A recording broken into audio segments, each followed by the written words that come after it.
మన ప్రభువును రక్షకుడైన యేసుక్రీస్తు నామంలో మీకు శుభములు వందనములు తెలియజేస్తున్నాను. అనుదిన ధ్యానమునకు స్వాగతం. కీర్తనల గ్రంథం 73వ అధ్యాయం ఇది మన ధ్యానాంశంగా ఉంది. 73వ అధ్యాయం నుండి 89వ అధ్యాయం వరకు తృతీయ స్కందము. ఆసాపు రచనలు ప్రారంభమయ్యాయి.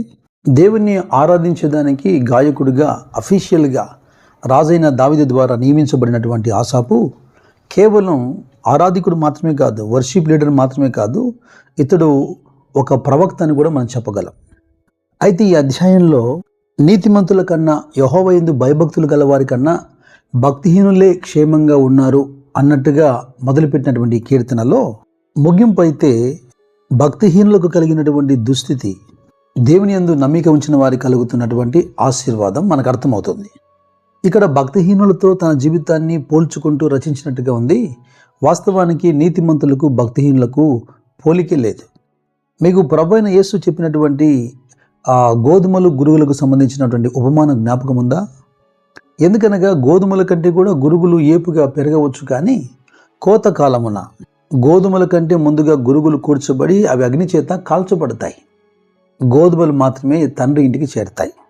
73వ కీర్తనలో 3వ వచనం నుంచి 13 వచనాలు చూస్తున్నప్పుడు, భక్తిహీనుల క్షేమం నా కంటపడినప్పుడు గర్వించు వారిని బట్టి నేను మత్సరపడితిని అంటున్నాడు. ఏలయనగా వారికి ఏ యాతనలు లేవు, వారు చూడ్డానికి పుష్టిగా ఉన్నారు. ఇతరులకు కలుగుతున్నట్టుగా పెద్దగా ఇబ్బందులు వారికి కలగట్లేదు. కావున గర్వమును వారు కంఠాహారములాగా ధరించుకున్నారట. ఇక బలాత్కారం అయితే చూసేందుకు వారికి వస్త్రంలాగా ఉంది. క్రొవ్వు చేత వారి కన్నులు మెరకలై ఉన్నాయి. ఇటువంటి భక్తిహీనులందరూ ఎల్లప్పుడూ నిశ్చింతగలవారై ధన సమృద్ధి చేసుకుంటున్నారట. ఇదంతా చూస్తున్నటువంటి ఆసాపు వ్యాకులముతో ఒక స్టేట్మెంట్ ఇస్తున్నాడు. నా హృదయమును నేను శుద్ధి చేసుకుని ఉండుట వ్యర్థమే, నా చేతులు కడుక్కొని నిర్మలుడనై ఉండుట వ్యర్థమే. దినమంతయు నాకు బాధ కలుగుచున్నది, ప్రతి ఉదయమున నాకు శిక్ష వచ్చుచున్నది. ఇది ఏ కాలమైనా ఒకటే. కేవలం ఆసాపుకున్న టెన్షన్ మాత్రమే కాదు, ప్రతి తరములో వారి కళ్ళెదుట భక్తిహీనులు ఇలాగే వృద్ధి పొందినట్టుగా కనబడుతుంటారు. ఎంతటి భక్తిని అనుసరించినా, యథార్థంగా జీవించినా ఆ చాలినట్టుగా జీవితం ఉంది అన్న బాధలోనే కొనసాగుతుంటారు.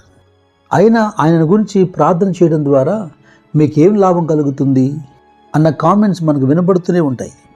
యోబు స్నేహితుడైనటువంటి ఎలీహు మాట్లాడుతున్నప్పుడు 35వ అధ్యాయంలో అంటాడు, నేను పాపం చేసినలా నాకు కలిగిన లాభము కన్నా నా నీతి వలన నాకు కలిగిన లాభమేమి, అది నీకు ప్రయోజనమేమి అని నువ్వు చెప్పుచున్నావే అంటాడు. పాపంలో ఉన్న నీతిని అనుసరిస్తున్న గొప్ప వ్యత్యాసం ఇది కనబడలేదు అంటున్నది. దేవునికి ప్రార్థన చేయడంలో, దేవుని అనుసరించడంలో, దేవుని యొక్క సేవ చేయడంలో, ఆయన గైకొనమని ఆజ్ఞాపించిన ఆజ్ఞలు గైకొనుటలో కూడా లాభమును వెతికే మనుషులు. ప్రవక్త అయినటువంటి మలాకి చూడండి, 3వ అధ్యాయంలో 14వ వచనంలో ఇలాగ అంటున్నాడు, దేవుని సేవ చేయటం నిష్ఫలమనియు ఆయన ఆజ్ఞలను గైకొని సైన్యములకు అధిపతికి యెహోవా సన్నిధిని మనము దుఃఖాక్రాంతులుగా తిరుగుట వలన ప్రయోజనమేమనియు. గర్విష్ఠులేమో ధన్యులవుతారట, యెహోవాను శోధించు దుర్మార్గులేమో వర్ధిల్లుతారట అని మీరు చెప్పుకుంటూ ఉంటారు. అయితే ఆసాపు యొక్క అభిప్రాయాన్ని గురించి 73వ కీర్తనలో ఇలాగ అనుకుంటూ ఉండగా 15వ వచనం నుంచి మీరు చూడండి 17వ వచనం వరకు, దుర్మార్గులే వృద్ధి పొందుతున్నారు, నా హృదయాన్ని నా చేతులు కడుక్కొని ఉండుట వ్యర్థమే అని అలాగూ ముచ్చటించుకొనుచూ ఉండగా, ఆయనను ఈ సంగతి ఏంటో బాగా లోతుగా గ్రహించాలని ఆలోచన మొదలుపెట్టాడట. దేవుని పరిశుద్ధ స్థలంలోకి వెళ్ళి ఆయన మందిరంలో ఈ అంశాన్ని గురించి ధ్యానిస్తుండగా, ధ్యానించే వరకు ఇది అతనికి ఆయాసకరంగా ఉందట.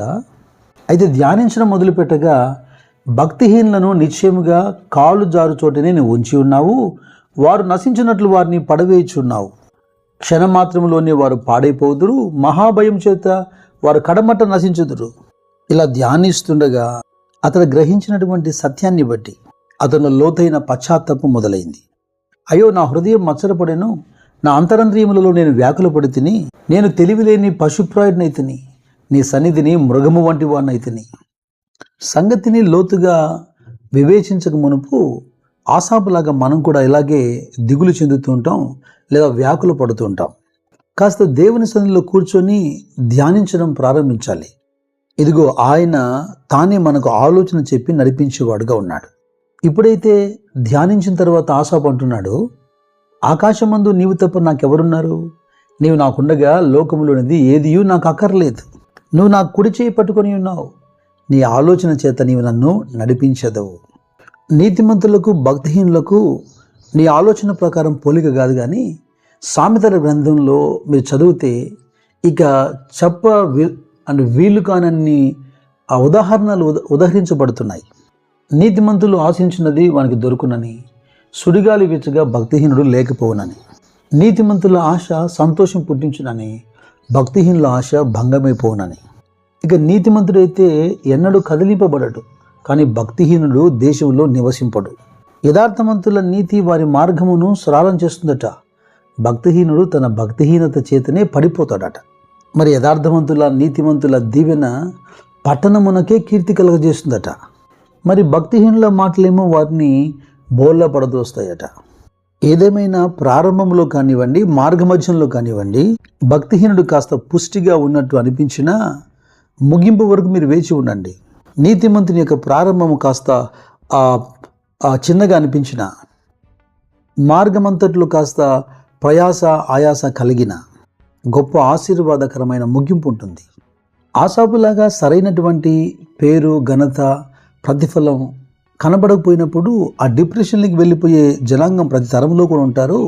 అందుకే కొరింథీ సంఘంతో పౌలు మాట్లాడుతున్నప్పుడు మొదటి పత్రికలో 15వ అధ్యాయంలో 58వ వచనం అంటున్నాడు, కాగా నా ప్రియ సహోదరులారా, మీ ప్రయాసము ప్రభువునందు వ్యర్థము కాదని ఎరిగి స్థిరులను కదలని వారును ప్రభువు కార్యాభివృద్ధి యందు ఎప్పటికీ ఆసక్తులై ఉండు అని.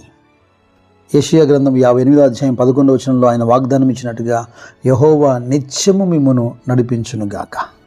కృప మీకు తోడైనను గాక. God bless you.